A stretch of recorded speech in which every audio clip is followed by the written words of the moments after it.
Hola, Hola chiquillos, chiquillas, buenos días.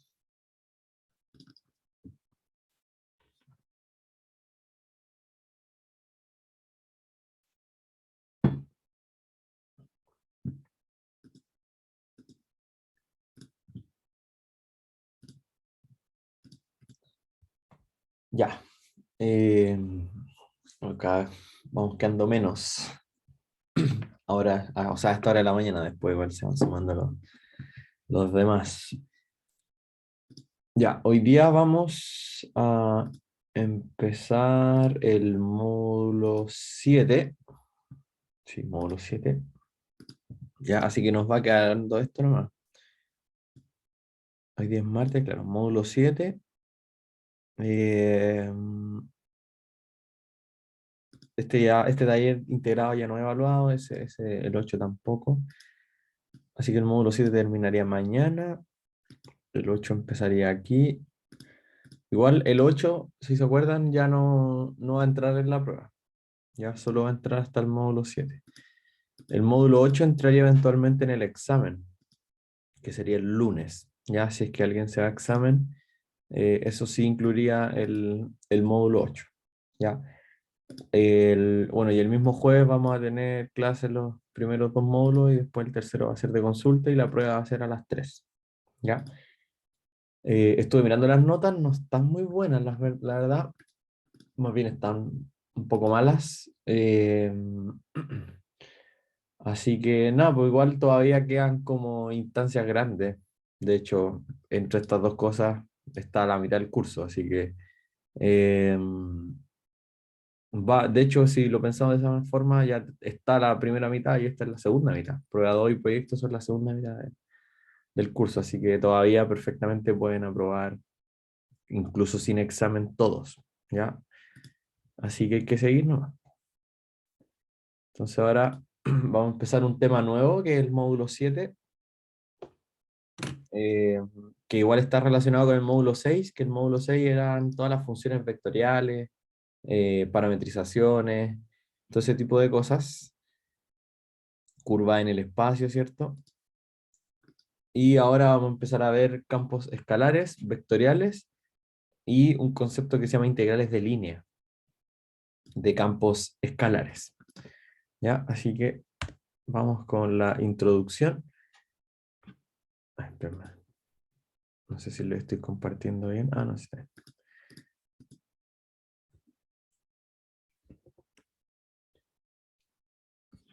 Ya, entonces estudiaremos la noción, como dice ahí, de campo vectorial, es decir, funciones que asocian un punto de Rn, un vector de n dimensiones. Ahora sí, ¿se acuerdan que habíamos dicho que primero habíamos estudiado un poco las funciones que van de Rn a R, ¿cierto? Con esas empezamos, que esas se llaman funciones reales, pero de, o sea, perdón, me equivoqué. Ah, no, no, no, no. A ver, sí, sí, sí, me había equivocado. Estas son funciones reales porque llegan a los reales, ¿ya? Solo que son de varias variables. La clase, las clases de ayer fue ver la situación al revés. O sea que la función parte en R y termina en Rn. Ya que estas son las parametrizaciones, que uno le da un t y ahí a partir de ese t sale un vector. Ya, entonces están las funciones reales de varias variables. Estas eran funciones vectoriales de una variable. Y ahora vamos a ver entonces estos campos vectoriales. Así se le llama a las funciones que parten en un Rn. Bueno, en este caso vamos a ver que toman un punto de Rn y también llegan a Rn. O sea, no serían espacios de distintos tamaños, sino que de las mismas dimensiones. Pero en el fondo uno parte con algo de n coordenadas y llega a otra cosa de n coordenadas. Obviamente, generalmente aquí vamos a trabajar de R2 en R2, de R3 en R3, ¿ya? A veces también puede ser de R2 en R3 o de R3 en R2, pero generalmente nos vamos a mover en esas dimensiones, porque si no los cálculos son muy grandes, pero la teoría es la misma. ¿Ya? Así que estos son los que se llaman campos vectoriales, ya que toman un vector y le asocian otro vector de vuelta. Solo que uno le da interpretaciones distintas generalmente. Generalmente uno al punto de partida le asigna como el punto, la posición, digamos, el punto nomás. ¿Ya? Mientras que a partir de ese punto, a cada uno de esos puntos uno le asocia una flecha. Entonces, esto generalmente lo vamos a entender como un punto y esto lo vamos a entender como una flecha, como un vector. ¿Ya? Porque a pesar de que ambos se escriben con dos o tres coordenadas, qué sé yo, uno le puede dar esa interpretación geométrica distinta. De hecho, aquí hay un ejemplo. Eh, Hay un ejemplo de una situación en donde se usan campos vectoriales. Esto sería un campo vectorial de R2 en R2. ¿Y por qué un campo vectorial? Porque si ustedes, por ejemplo, eligen acá un punto, ya, ese supongamos que es un punto X, Y, de hecho igual uno le puede agregar un Z, a ese punto se le está asignando, por ejemplo, esa flechita que está ahí. O sea que en ese punto, si lo aislamos para acá, ahí está el punto X, Y, que de R2, a ese punto se le está asignando una flechita para allá, que es para donde va el viento en ese punto. ¿Se fija? Entonces te podríamos pensar que es como el vector viento, B de X, Y. Entonces, dado un X, Y, eh, hay un vector y ese vector apunta para donde apunta el viento en ese lugar. ¿Ya? Entonces esto puede apuntar, por poner algo, puede apuntar en la dirección del 1,2, ¿cierto? Porque está como así, como un poco más inclinado en el eje X que en el eje Y. Se podría hacer algo así.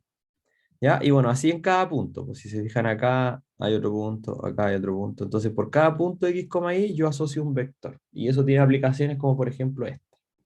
Asimismo, eh, no sé, por la marea, por ejemplo, se puede hacer un análogo a esto, que en cada punto yo le asocio un vector. Y eso también podría ser de R3 en R3, o sea, porque en verdad el espacio no es plano, ¿cierto? O sea, nosotros no solo hay distintos vientos o apuntan para distintas direcciones los vientos en distintos puntos, digamos, de una ciudad o de un país o de qué sé yo, de un continente, sino que también a distintas alturas. Entonces, perfectamente yo a esto les podría llamar X y Z, y el viento también a veces puede apuntar como en diagonal hacia arriba, en diagonal hacia abajo. Ya, entonces, perfectamente esta situación puede ser de R3 en R3. Entonces, bueno, es útil y necesario estudiar los campos vectoriales. ¿Ya? Así que vamos a partir con la definición.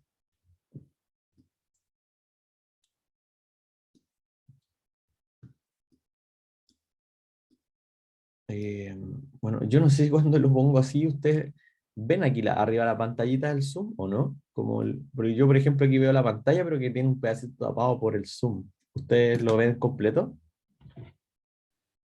Sí, o sea, a nosotros no nos sale esa como pantallita. Ya, súper. Ya, bacán. Se suponía que, o sea, sabía que en teoría debiese ser así, pero a veces como que igual el zoom se pifea y muestra ventanas que se supone que no muestra. Pero bueno, ya, bacán. Estamos acá entonces. Entonces tenemos un campo vectorial, va a ser va a tener dominio contenido en Rn, ¿cierto? Campo vectorial sobre Rn, una función que asigna, vamos a pensar así, un punto del dominio, ya como el punto del espacio, ¿cierto? Donde veíamos el viento. Entonces asocia un punto de su dominio, le asocia un vector de n coordenadas, o sea, una flecha que apunta para algún lado. Esa flecha uno generalmente la hace iniciar donde está el punto. ¿Ya? Más o menos como lo que pasaba ayer en el taller integrado, que había que uno marcaba el punto de la posición, se hicieron el aplicado, y ahí nacía una flecha que era el vector velocidad. ¿Ya? Entonces uno por punto asocia un vector que inicia en ese punto y ahí apunta para algún lado. Es como para dónde tiende a irse a partir de ese punto, para dónde tiende a moverse la partícula. Entonces, si n es igual 2 o n es igual 3, que son los casos que más vamos a trabajar, se puede escribir la f grande de x, y. Ya, fíjense que aquí también la f se le está poniendo en negrita. Cuando nosotros trabajemos usualmente a mano, esta la vamos a tratar de poner siempre flechitas, ya, para en el fondo decir que f es una función que depende de dos variables y que en cada coordenada tiene otras funciones de dos variables. Pero estas ya son funciones reales de dos variables y esta es una función vectorial de dos variables. ¿Ya? Entonces siempre lo que vean en negrita es que es vectorial. Entonces, eh, tenemos esta función que se puede descomponer como la función real de dos variables p de x, y en la coordenada x o multiplicado por y tongo, más la función real de dos variables q de x, y multiplicado por j tongo, o se puede escribir así también. ¿Ya? Aquí se le está omitiendo, eso sí, la dependencia. En verdad, en general uno podría escribir así perfectamente. P de x, y, q de x, y. O sea, la f se compone de dos funciones componentes, donde cada una es una función real, porque el resultado es un número real, pero es de dos variables. ¿Ya? Así que ese es un campo en R2 y bueno, en R3 es lo mismo. Tenemos acá la función evaluada en un x y z y se puede descomponer de esa forma o como PQR. Entonces nosotros vamos a usar todas estas notaciones indistintamente para hacer las cosas. Ya aquí tenemos dos campos vectoriales, uno en R2 y uno en R3. Entonces, como les decía, si se fijan acá está el punto x, y, ese puntito de aquí es el x, y. Entonces, ese x, y, cuando yo lo evalúo en la función, me da otro vector que es el f de x, y. Entonces, iniciando en el punto x, y, se dibuja la flecha f de x, y, que sería el vector. Entonces, este lo ven como punto y este lo ven como vector. ¿Ya? Y bueno, ahí hay distintas flechas, no se puede. En este la flecha va para allá, en este la flecha va para abajo, en este la flecha va para allá, en este la flecha va para allá. ¿Ya? Y acá en R3 es la misma situación. Acá está el punto X y Z, y en el punto X y Z, si uno evalúa eso en la función, nos da el f de X y Z, que podríamos pensar que es el PQR. El f de X y Z es el PQR. Entonces el PQR es un vector que inicia acá y termina acá. Acuérdense que los vectores uno los puede mover y poner en cualquier lado del espacio.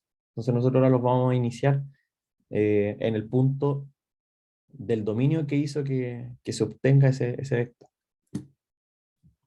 ¿Ya? Así que esa es la figura.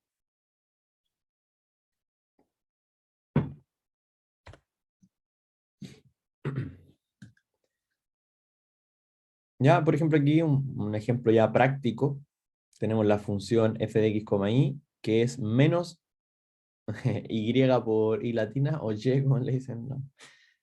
Como los demás latinos, menos i por i, más xj igual a menos, o escrito como coordenada, ¿cierto? Esta es la función p de x, y sería la menos i, y la función q de x, y sería la x. ¿Ya? Entonces estas son dos funciones reales de dos variables en principio, solo que ahora, por casualidad, cada una fue de una variable, pero perfectamente podrían ser de dos. ¿Ya? Entonces tomemos esta función y vamos evaluándole puntos. Por ejemplo, si yo le evalúo el 1, 0, el x vale 1, el y vale 0. Entonces, como el x vale 1 y el y vale 0, este va a ser 0,1. Ya, ahí está. Si yo evalúo el x, y, el resultado es 0,1. Entonces, en el dibujo, ¿qué es lo que se hace? Aquí está.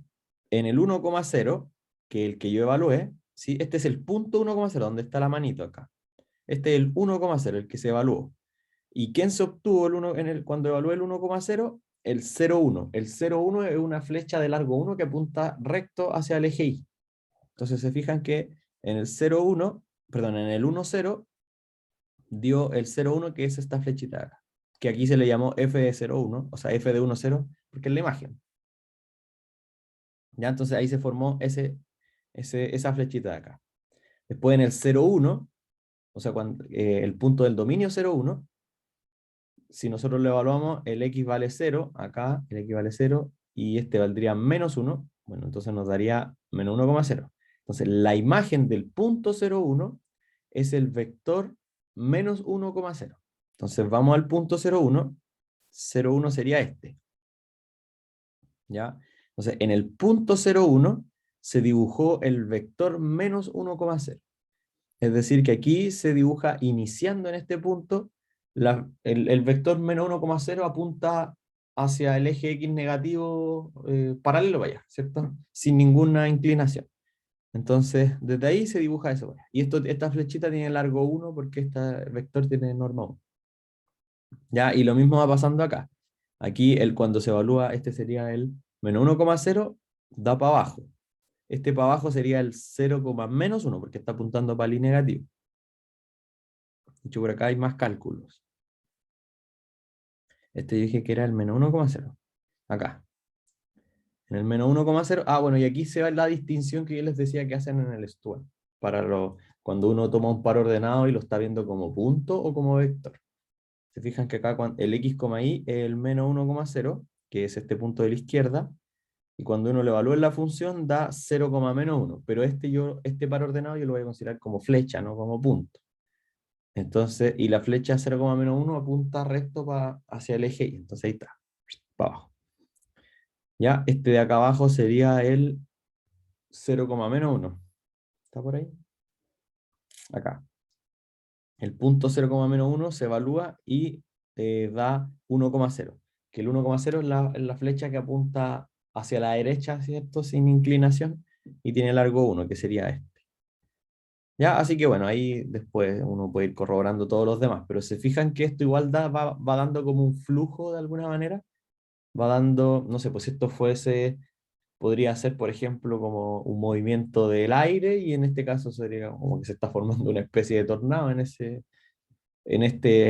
espacio, ¿ya? O en este plano. Podría ser del mar, o bueno, podría ser de mil otras cosas que no conocemos.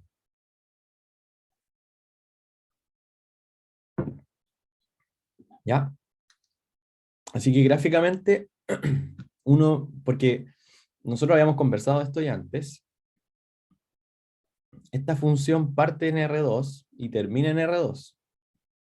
Entonces, si yo lo quisiera dibujar, en el fondo quisiera la gráfica de la función, esa es la que no voy a poder conseguir.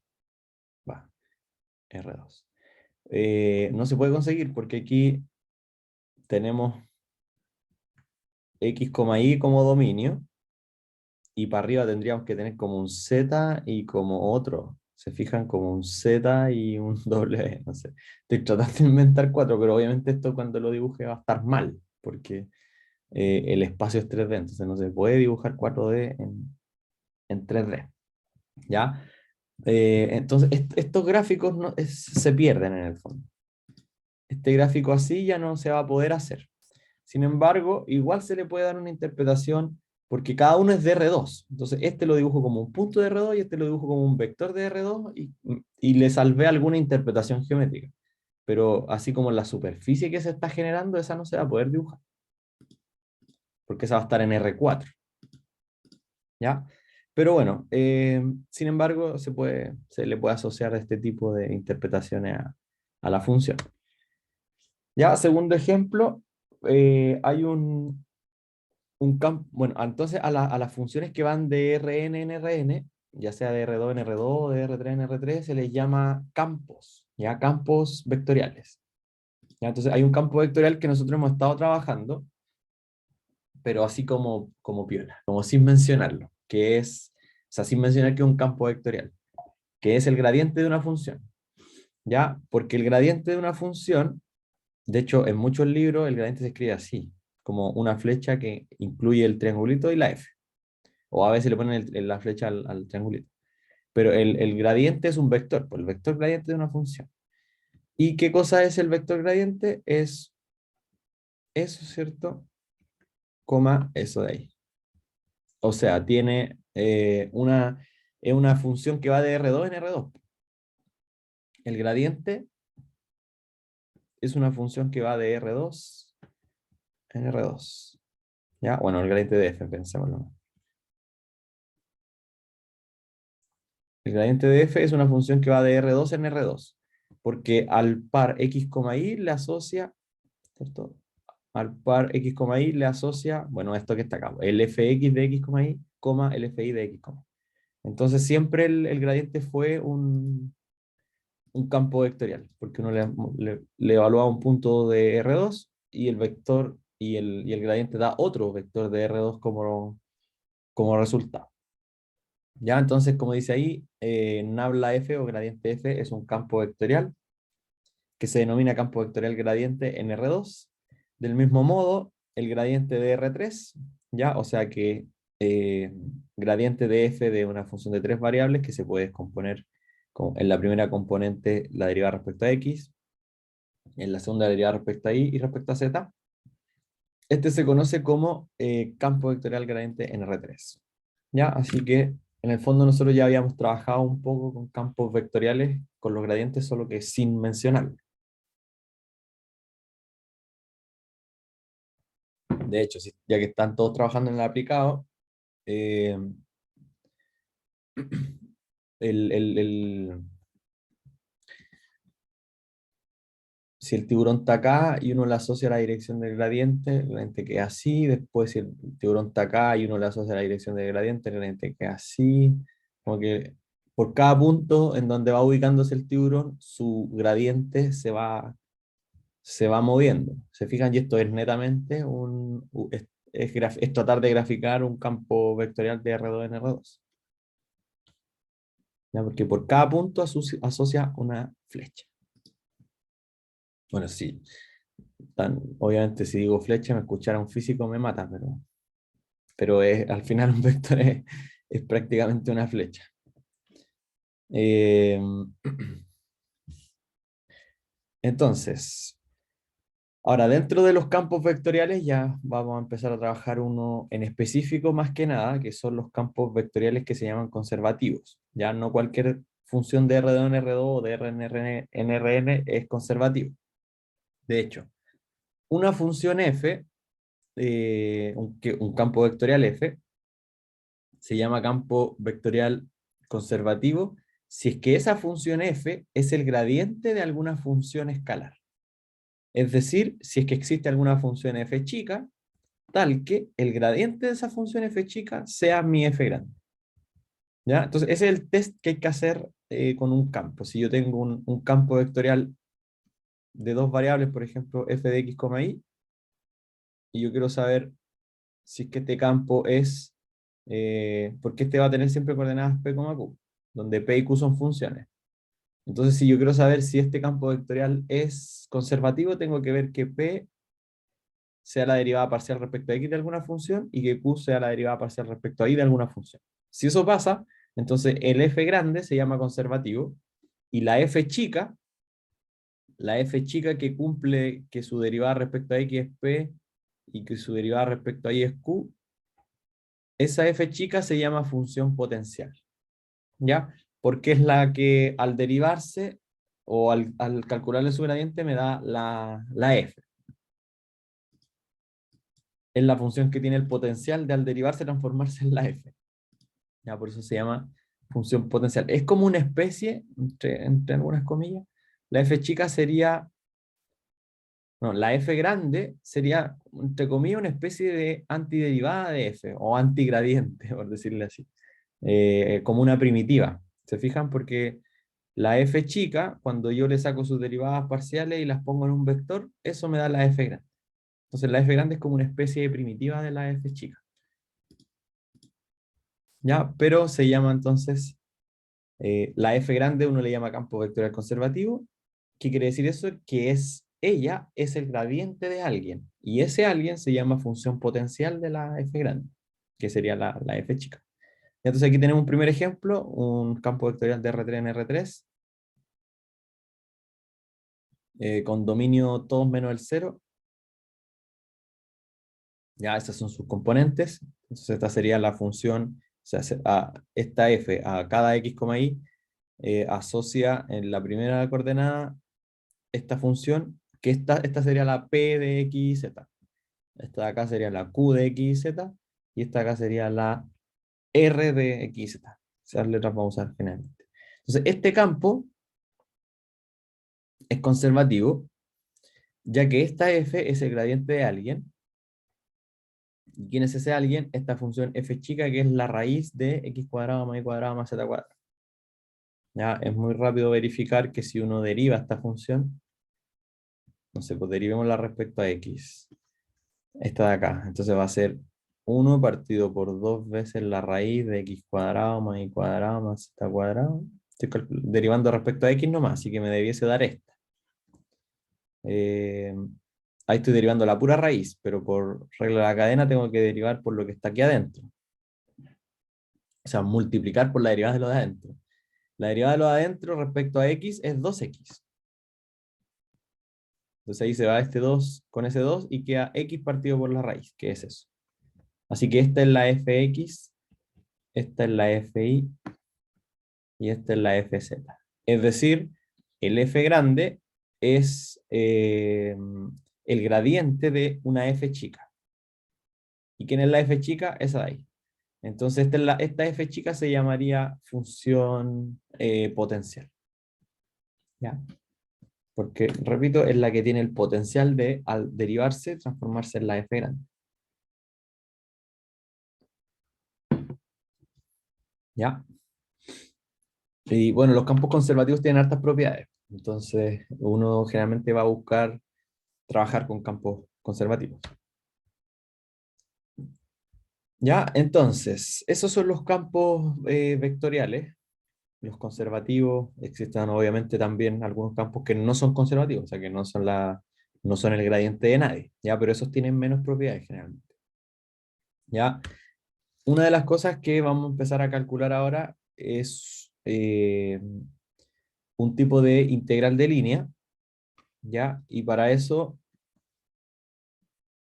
vamos a definir dos tipos de integrales de línea en este curso, ¿ya? Porque, bueno, nosotros hemos visto funciones, o sea, ahora estamos viendo funciones que van de Rn en Rn, que se llaman campos vectoriales, ¿cierto?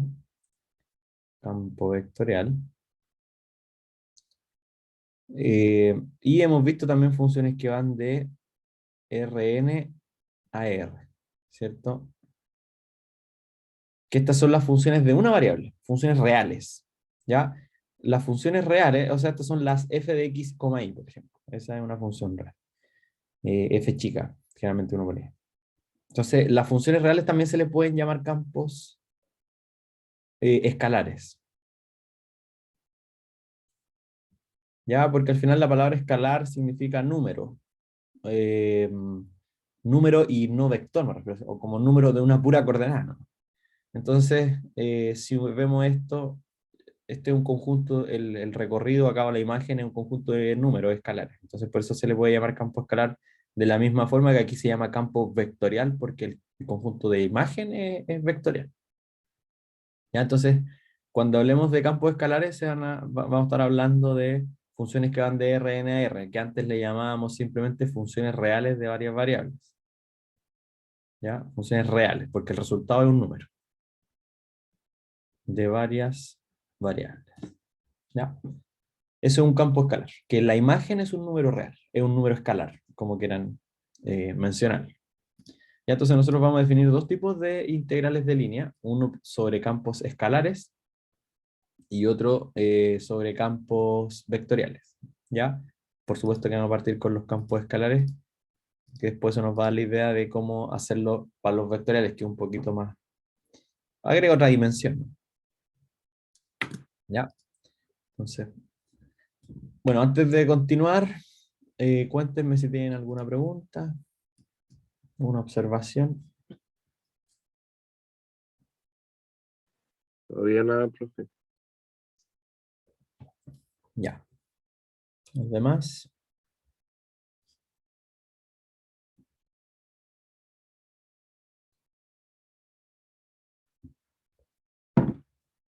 Ya, pues entonces, veamos. Eh, Vamos a definir entonces la integral de línea de un campo escalar, o sea, una función eh, que llega a los reales, ¿cierto? Sobre una curva C en el plano.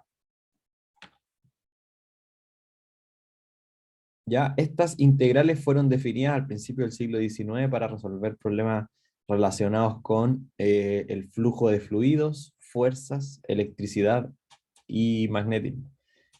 Como que este curso yo diría que gran parte, o bueno, al menos desde el módulo, ¿qué módulo fue? Con el módulo 5 los últimos 3 módulos han sido físicos, como que los físicos han necesitado estas definiciones y ahí han ido planteándolas. Y bueno, obviamente después se van formalizando. Igual, bueno, en el siglo XIX los físicos y los matemáticos eran como el mismo conjunto de personas en todo caso. Eran muy pocos los académicos. Como que, de hecho, en general en estos siglos, el que era físico era filósofo, era biólogo, eran genios, eran todo. Entonces ellos como que conocían toda la área y al final iban definiendo eh, lo que necesitaran en las áreas que estudiaban. Muchos de estos son músicos, físicos, filósofos. No sé, por ejemplo, Descartes, el del plano cartesiano, era filósofo, tiene un montón de filosofía, y era físico, era astrónomo, era una cacha de cosas eh, a las que se dedicaban.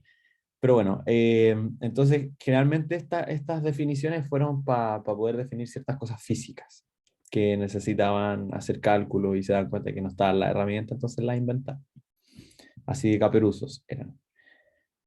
Ya, entonces, me acabo de dar cuenta que les dije una cosa al revés hace un minuto. Eh, espérate.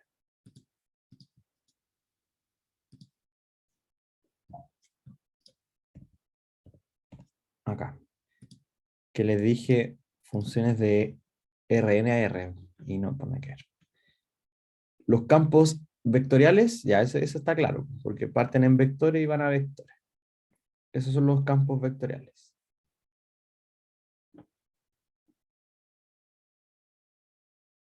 ¿Ya? Porque ese, bueno, parte y llega en vectores.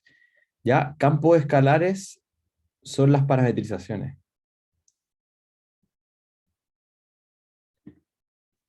¿Ya?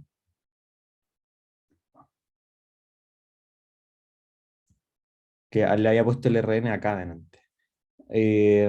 Y esto es porque la variable independiente, que es la t, ¿cierto? Que aquí uno asocia una t a un vector, nosotros vamos a integrar sobre esta t, ¿ya?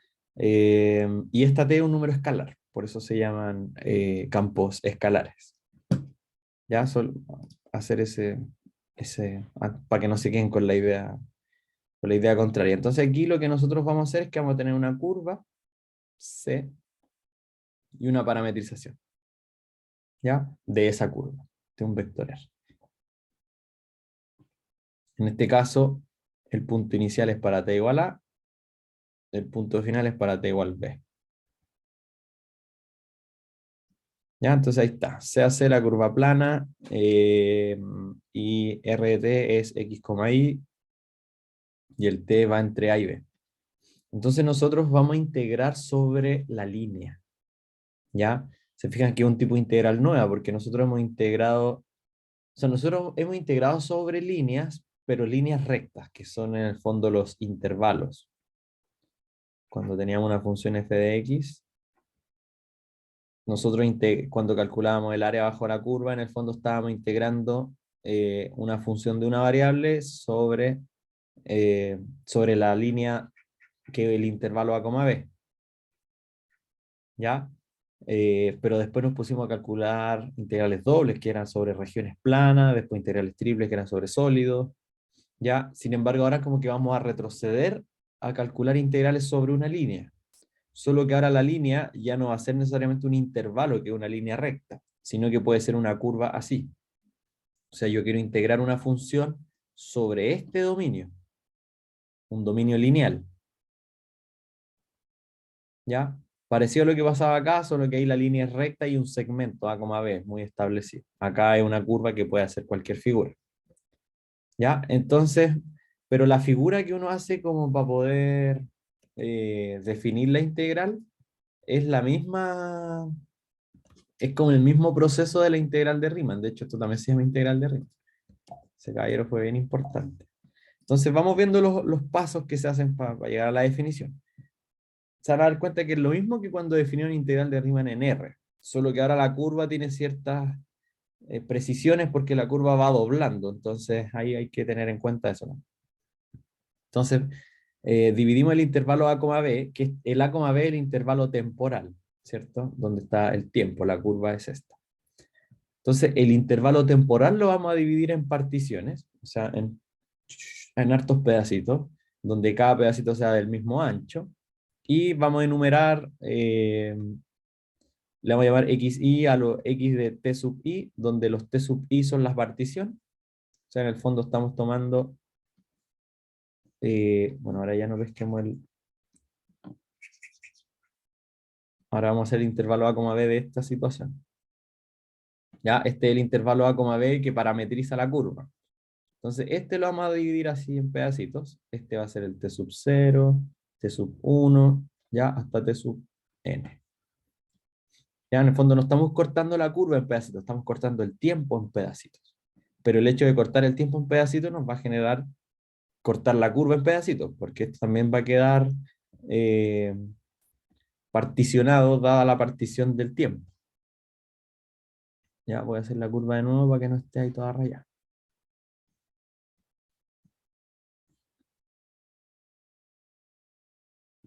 ¿Ya? Entonces esta, al particionar el tiempo, esta también se va a ver cortada en pedacitos, en los mismos pedacitos que esté cortada allá. Entonces, allá va a estar t sub 0, t sub 1 hasta t sub n. Aquí el inicial sería x0 y 0. Este de acá sería el x1 y 1. Y el último sería xn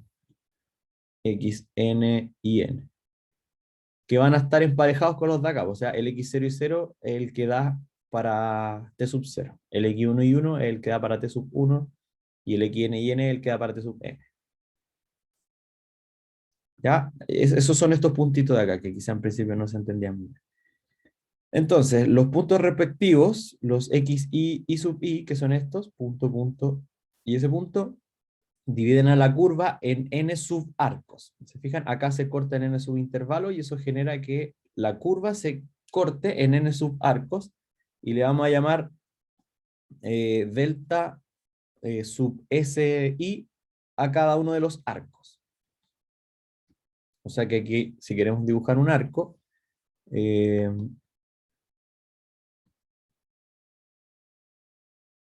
vamos a tener, no sé, por ejemplo, ese de ahí, ese sería el delta S2, el segundo arco. Ese sería el delta S1, este sería el delta Sn. Ya cada uno de los cortecitos se va a llamar delta sub S. ¿Ya? Entonces se genera el delta S1, delta S2 hasta delta Sn, que es la misma cantidad de cortes que acá. Entonces ahora vamos a elegir un punto X, Y estrella en cada subarco. O sea, en el primer intervalo rojo vamos a elegir un representante, en el segundo intervalo vamos a elegir otro representante, y así en cada punto. ¿Ya? Ahora miremos mejor quizás el monito que nos hacen acá, que aquí está la curva. ¿Ya? Estos son los X0 y 0, X1 y 1, Xn y n. ¿Ya? El P0, P1, ¿sí? El X0 y 0, el X1 y 1, X2 y 2, y este es el Xn y n. Entonces aquí entre medio, ya vamos a borrar mis monos que están más feos que esos. Entonces aquí entre medio vamos a ir tomando representantes. Entre estos dos vamos a tomar un representante. Entre el P1 y P2 vamos a tomar un representante. Entre esos dos otro representante. Y así, entre P sub I menos 1 y P sub I vamos a tomar otro representante. Y esos son los que vamos a evaluar en la función. ¿Ya? Entonces aquí está evaluado el representante en la función y multiplicado por su longitud de arco. Acuérdense que esto es el delta SI. Entonces yo tomo este punto, lo evalúo en la función, y eso lo tomo como una altura, y la base es este pedacito curvo, que es el delta SI. Entonces se fijan que, voy a tratar de hacer el mono en 3D. La curva, ahí, ¿cierto? La curva está en el plano XY, en la parte positiva del plano XY. Entonces esa curva se vería algo así como, bueno, no sé, supongamos así. ¿Ya? Esa es la curva C, que está en el plano XY. Entonces la curva C, yo le estoy evaluando puntos en una función que es de dos variables. Entonces en el fondo se está generando como, no sé, algo así.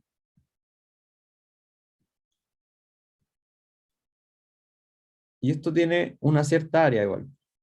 Se fijan que está la línea y sobre la línea se está levantando como un muro, por decirlo de alguna manera, que sería un área, pero solo que la base del área va así curvándose. Es como lo mismo que hacíamos cuando en cálculo integral hicieron esto, y después el área se definía sobre el intervalo, solo que esta área siempre era plana, y ahora este pedazo se nos va moviendo así curvo, va como así. Entonces, va la curva y sobre la curva se está generando una cosa así, ¿ya? Entonces esto igual va a ser un área, pero va a ser de un área que va curvándose con la curva, ¿sí? Y la altura del área va asociada con una función de dos variables, en el caso de que aquí estamos trabajando en R2. O sea, en el fondo, todos estos puntitos, los representantes yo los voy a evaluar en una función de dos variables, que es la f de x, y, y eso entonces va a ir dando las alturas de cada uno de los pedacitos. ¿Ya? Entonces en el fondo uno está generando rectángulos, pero entre comillas rectángulos. Porque acá, por ejemplo, aquí yo voy a tomar aquí yo voy a evaluar este punto en la función. Entonces esto va a generar un, entre comillas, rectángulo, así. Pero ¿por qué digo entre comillas? Porque su base es curva, no de una recta. Ya, acá, no sé, aquí voy a elegir otro punto muestra, y ese punto lo voy a evaluar en la función y me va a generar otro rectángulo, entre comillas rectángulo. Ya, acá también, otro punto muestra, lo voy a evaluar en la función y me va a generar otro, entre comillas, rectángulo. Lo mismo va a ir pasando en todas estas cositas. ¿Ya? No sé, algo así. Entonces aquí lo mismo. Lo mismo, lo mismo, lo mismo, lo mismo, lo mismo. Entonces, fíjense, van generando, entre comillas, rectángulos. No son rectángulos porque sus bases son curvas, pero todas estas alturas son evaluar los puntos de la función, los puntos representantes. ¿Ya? Entonces ahí uno después hace la suma. Esta es la sumatoria de todos estos rectángulos, porque esta es la altura del rectángulo, del entre comillas rectángulo, esta es la base del entre comillas rectángulo, esta es la suma de todos los rectángulos. Entonces estamos calculando esa área, ¿no? Siendo que la función aquí sería como algo así, pues. La f real sería como algo así. ¿Ya? La f va así curvándose y nosotros estamos tratando de aproximarle el área bajo la curva y que está sobre esta curva C. ¿Ya? El área bajo la superficie, en verdad, es la palabra correcta, que está sobre esta curva C.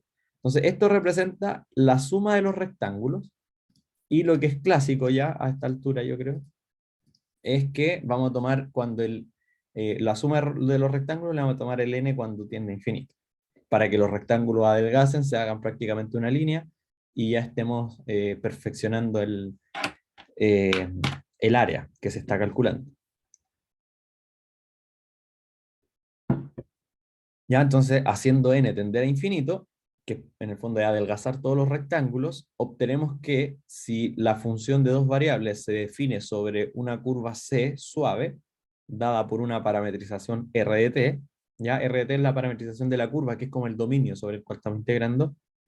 Entonces, la integral de línea de la función f, que es una función de dos variables, a lo largo de la curva C, que está parametrizada por R, y esta integral es con respecto a la longitud de arco, ¿cierto? Porque va doblando todo el rato, es esto.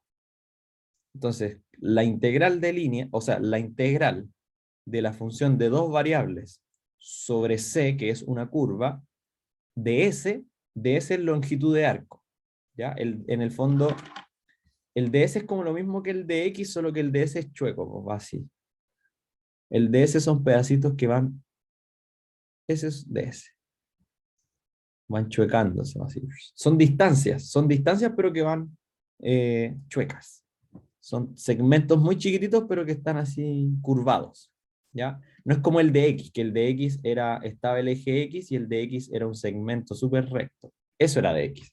Cambio ahora, como la curva es así, los de S son como la misma, son lineales también, igual que los de X, pero son curvos, ¿ya?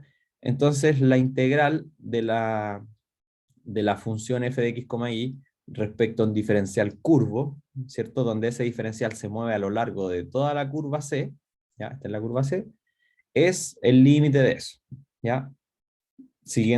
Inspirándonos en la definición de integral de Riemann. ¿Ya? Si es que el límite existe, esto ocurre siempre que la función es continua, la de dos variables. Para evaluar esta integral usamos que bueno, nosotros vamos a querer calcular esta integral, pues la idea, obviamente, igual que con las otras integrales, la idea es no usar esta definición, ya, porque esta definición es muy teórica, habría que calcular los arcos, imagínense ese trabajo, habría que elegir sobre cada subintervalo, habría que elegir un punto de muestra, evaluarlo en la función, calcular la sumatoria de los n rectángulos, o entre comillas rectángulos, y después hacer el n tender a infinito para recién calcular una integral de línea sobre una curva bajo una superficie. ¿Ya? Entonces, obviamente, la idea es transformar esta definición a algo un poco más calculable. Eh, entonces, para poder calcular la integral, vamos a usar vamos a usar la parametrización. La parametrización nos va a ayudar a simplificar esta integral. Entonces, la parametrización era x, y, ¿cierto? R igual a x, y. Y nosotros sabemos que el ds es la norma de la derivada del R. Ya, la norma del vector tangente. Esto lo demostramos en la clase pasada, que era por lo siguiente.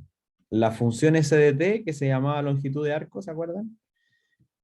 Era la integral, esta es la longitud de arco hasta el t. Era la integral de a t de la norma del vector tangente con respecto a t. Que esto nos medía cuánto largo tiene la curva, desde el t igual a hasta un t igual t que está por ahí entre medio. O sea, si la curva parte en t igual a y t igual b, o bueno, pues llamémosle u. Le llamábamos u. Sí, acá igual le llamábamos u. Y por aquí está el t. Entonces, S de t sería ese segmento, ese largo. Bueno, esa era la función S, que es la longitud de curva. ¿Ya? Entonces, si nosotros derivamos esto, ya, bueno, por teorema fundamental del cálculo, la derivada que yo voy a poner aquí afuera se va a ir con la integral y me va a quedar la norma. ¿Ya? De ahí sale esto. ¿Sí? La derivada de la función arco, o sea, la derivada de la función longitud de arco de S de t es la norma del vector tangente. Entonces aquí el de t pasa multiplicando para acá y nos da esto. Ya que eso lo demostramos ayer en el taller integrado. Entonces, bueno, la gracia de esto es que el ds, que es un diferencial de arco, es igual a esto. ¿Ya? Entonces, la función, en vez de estar evaluada en un punto x, y, va a estar evaluada en la parametrización. X de t, y de t. Y el ds se va a cambiar por la norma del vector tangente por dt. ¿Ya? Y la curva, o sea, y ya no vamos a integrar sobre la curva, sino que vamos a integrar sobre un intervalo real. O sea, estamos cambiando el intervalo de integración de la curva en el fondo al intervalo temporal a, b nomás. ¿Ya? Estamos cambiando este dominio de integración para un dominio de integración temporal que ya es recto igual que el de siempre. ¿Ya? Entonces, esta es la definición y por eso está cerrada, digamos, como la forma final, esta sí que sí, para calcular integrales de línea sobre curvas de funciones de dos variables. ¿Ya? Entonces, dada una f de x, y, si quieren como el resumen, dada una f de x, y, con un cierto dominio, donde el dominio de esta tiene que contener a una curva c, ¿ya? Esta curva c está metida dentro del dominio de la función f, ¿ya? Entonces ahí yo puedo calcular, bueno, y esta c está parametrizada con una r de t, ¿ya? Entonces, dada la f de x, y con una curva dentro de su dominio y una parametrización de esa curva que está dentro del dominio de la f, la integral de línea de la función f de x, y sobre la curva, ¿cierto? O sea, la integral respecto al diferencial de arco, donde el diferencial de arco se mueve sobre la curva, se va a calcular como una integral simple, ¿ya? Con límites a y b, donde estos son los límites temporales de la parametrización. Va a ir luego la función evaluada en la parametrización, y el ds se va a cambiar por la norma del vector tangente por dt. Entonces esto va a ser una función, una integral real nomás, como las que calculaban en cálculo integral. ¿Ya? Esa es la definición entonces. Y lo que esto representa es un área bajo la curva, solo que el dominio es chueco, es curvo. ¿Ya? O sea, un área bajo una superficie y sobre una curva. ¿Ya? Aquí está, que me adelanté un par de hojas para mostrarle el dibujo. Se fijan que ahí está la curva. O sea, ya. Aquí hay una función f de x, y que puede ser mucho más grande que esto. La función f podría ser así. ¿Ya? Esa es la f de x, y, que es una superficie. La cosa es que dentro de su dominio está esta curva. Se fijan que dentro del dominio está la curva. Esa curva está en el dominio de la función. Esa de ahí, la curva c. Está en el dominio de la función. Entonces, esa curva se va evaluando en la función, y el hecho de ir evaluando la curva en la función va generando una curva como dentro de la función, que sería esta. ¿Ya?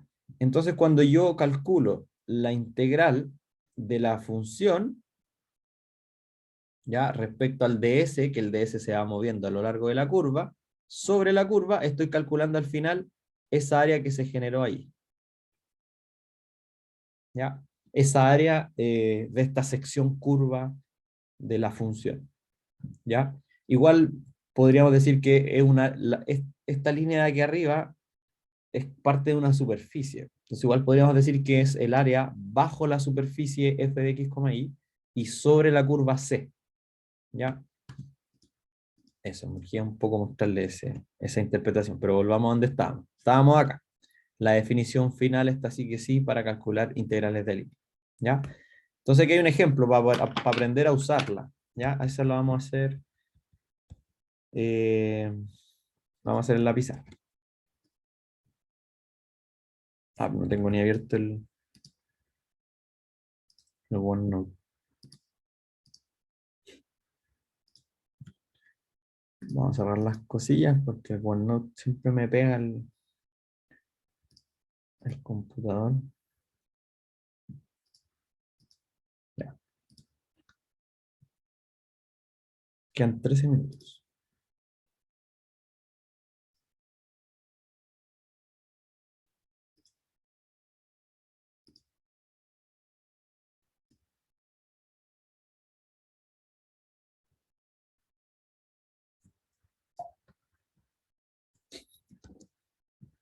Qué pesado.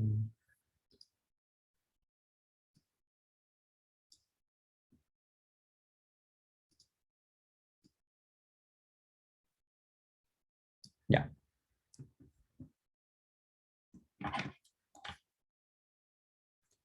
Entonces el ejemplo decía...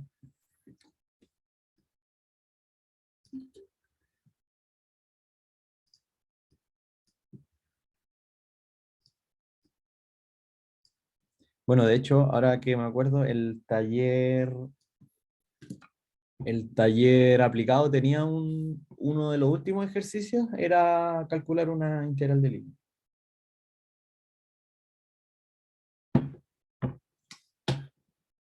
Si no me equivoco, sobre la ¿El curva de... taller o el proyecto? O sea, el proyecto. Se me Ah, mezclan, sí.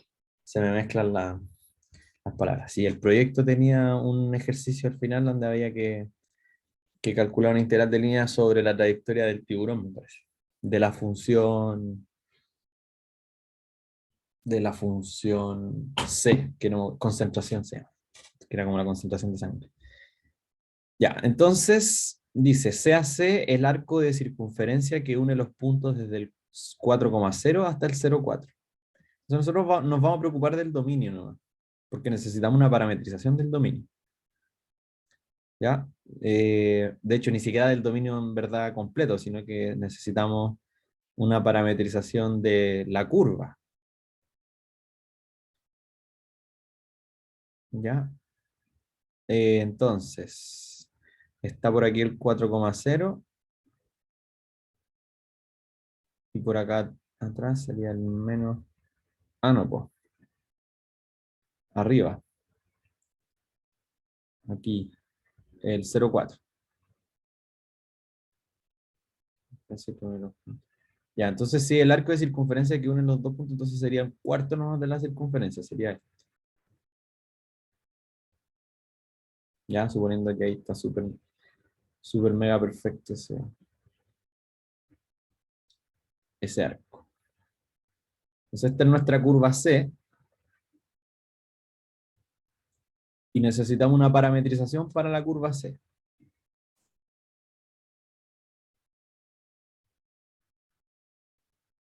Ya, en este caso la parametrización es una circunferencia, así que la parametrización es la de polares.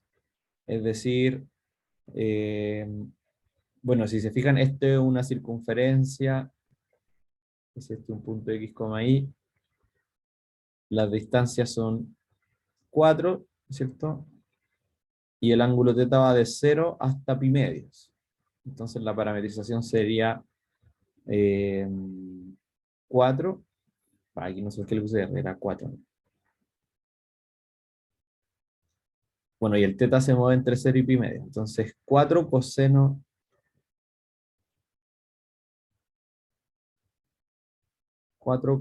de θ, 4 seno de θ. El radio está fijo, el θ se va moviendo entre 0 y pi medios.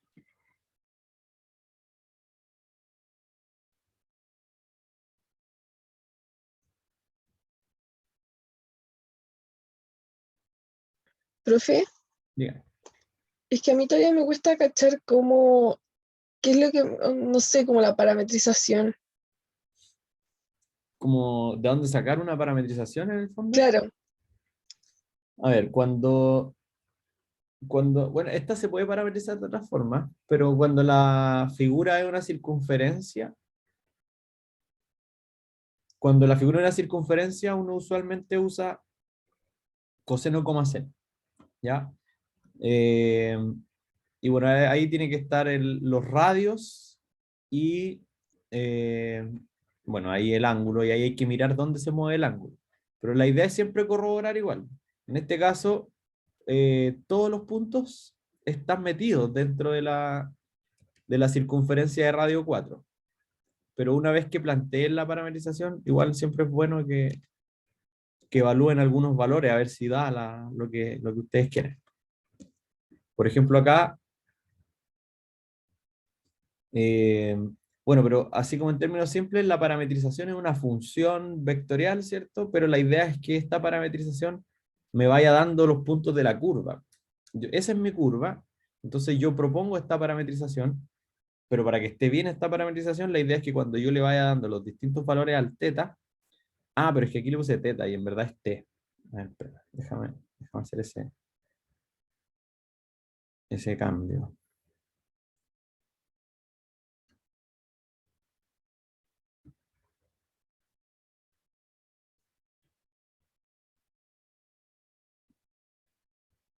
T. El tiempo va entre 0 y pi medios. ¿Ya? Por ejemplo, acá el R de 0,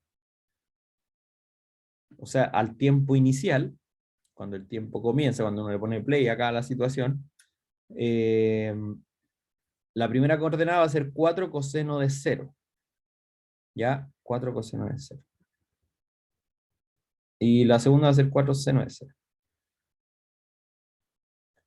Y esto es 4, o sea, el coseno de 0 es 1, y el seno de 0 es 0. Así que esto va a ser 4,0.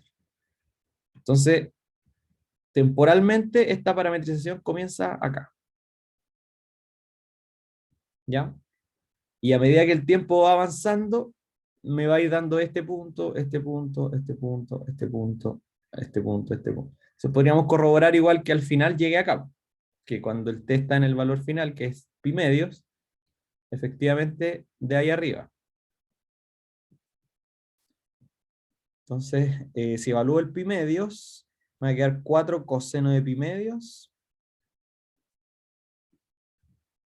coma 4 seno de pi medios. El coseno de pi medio es 0. Y el seno de pi medio 1. Así que ahora es 0,4. Entonces, efectivamente terminó acá cuando el t era pi medio. Así que esta sí es una parametrización válida. ¿Por qué? Porque es una función vectorial que cuando yo le voy asignando distintos valores de t, me va recorriendo toda esta curva. ¿Ya? Y es porque en el fondo esta es una curva C, que es un conjunto, pero uno necesita una función que recorra ese conjunto. Porque si yo quiero hacer cálculos sobre esa curva, los cálculos se hacen con la función que grafica el conjunto y no con el conjunto en sí mismo. Esta es la función que uno necesita para hacer todos los cálculos sobre la curva, ya sea la longitud de la curva, ya sea integrales de líneas sobre la curva, bueno, las derivadas porque esta también tiene derivadas, cosa que también tiene su significado geométrico. ¿Ya? Entonces, esa es la gracia de la parametrización sobre la curva sola, que la curva sola uno no puede hacer mucho con ella, son puntos, ¿no? En cambio, si tenemos una función que vaya graficando la curva, con eso vamos a poder hacer todos los cálculos que podamos querer. Y la parametrización esta no es única, de hecho acá una alternativa sería ese pedacito de curva también se puede representar mediante la función y igual a 4 al cuadrado menos x cuadrado. ¿Cierto? Porque aquí si elevan al cuadrado, esto es x cuadrado más y cuadrado igual 4 al cuadrado, que es la circunferencia de radio 4. también se podría representar así, solo que ahí el x iría desde, este sería el x igual 4 hasta 0, ¿no? De 0 a 4, y ahí recorrería ese pedacito. Entonces, otra parametrización sería, por ejemplo, esta R2 le voy a poner para distinguirla de la anterior. Yo quiero que a medida que voy moviendo el t, la parametrización vaya recorriendo la curva. Entonces, al x yo le podría llamar t. ¿Se acuerdan que nosotros le podíamos llamar t a cualquiera? La cosa es que después las componentes cumplan la ecuación que deben cumplir, ¿ya? Entonces, si a esta yo le voy a llamar t, la i de t que ponga acá, la gracia es que entre las dos cumplan esta relación, porque esa es la relación que define la curva, al fin, que es la circunferencia de radio 4.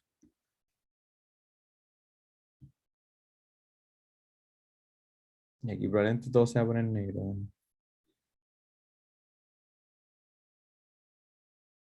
Ah, no.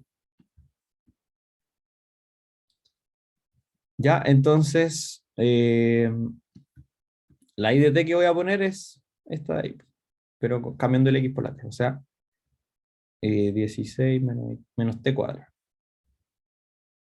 Y si el t se podría mover entre 0 y 4. Entonces podemos probar con esta. Entonces, R2 de 0. Cuando el t vale 0, me va a dar 0 y aquí me va a dar 4. O sea, me va a dar el punto inicial de acá. ¿Ya? Y cuando... Veamos ahora si es que en el final calza. Cuando el t vale 4, cuando el tiempo vale 4, este va a valer 4 y este va a valer 0. O sea, me va a dar el punto de allá. Así que esta es otra parametrización. Ahora se me puso todo verde. Esta es otra parametrización que recorre la misma curva, pero en tiempos distintos, porque esta se demora 4 unidades de tiempo en recorrer desde el punto inicial hasta el punto final la curva. Y la otra parametrización, esta, se demora pi medio. Pi medio es 3,14, la mitad de 3,14. O sea, se demora menos esta. ¿Ya? Ahí uno puede usar una u otra dependiendo del ejercicio, dependiendo cuál quede más bonita, digamos, cuando... porque uno después como que quiere derivar esto, reemplazarlo en otro lado, entonces ahí uno elige cualquiera, pero todas sirven. ¿Ya? Entonces eso. No sé si eso más o menos le aclara la pregunta sobre... Es como una pregunta Sí, gracias. más conceptual de las parametrizaciones. Ya, súper. Ya, en este caso, yo creo que sirve cualquiera. No sé cuál usaron acá. Acá usaron la de con coseno y seno. Usemos la misma para que no se nos... Probablemente si se eligió esa es porque hace que los cálculos queden más sencillos. Pero ojo que los cálculos son generalmente independientes de la parametrización. ¿Ya? Uno podría elegir una o la otra. La idea es que la integral de línea, por ejemplo, no debería cambiar si es que yo elijo una o la otra. Ya. Bueno, entonces por definición, ya volviendo al ejercicio, la integral de línea de la función de dos variables x, y cuadrado respecto a un diferencial de curva, o un diferencial de arco se llama esto, porque se supone que aquí se va a levantar una función, ya una función, la función f se va a levantar, entonces va a generar un área encima de esa curva. Esa es la que está representada por esta integral de acá, donde esta función f es la x por y cuadrado.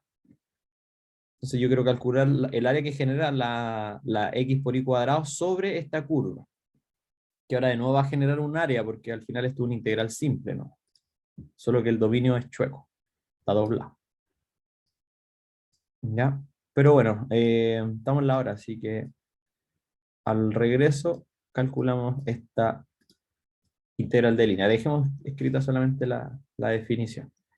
Entonces, la definición era la curva C se cambia por los límites temporales. Entonces va a ser ahora entre 0 y pi medios. ¿Por qué? Porque la parametrización que escogimos, cuando el t igual 0 parte acá, y recorre toda la curva y termina la curva completa cuando el t es pi medio. Entonces, en vez de integrar sobre la curva, integro entre 0 y pi medio. Aquí va a ir la función con la parametrización evaluada. Ya lo voy a poner así mientras tanto, ¿no?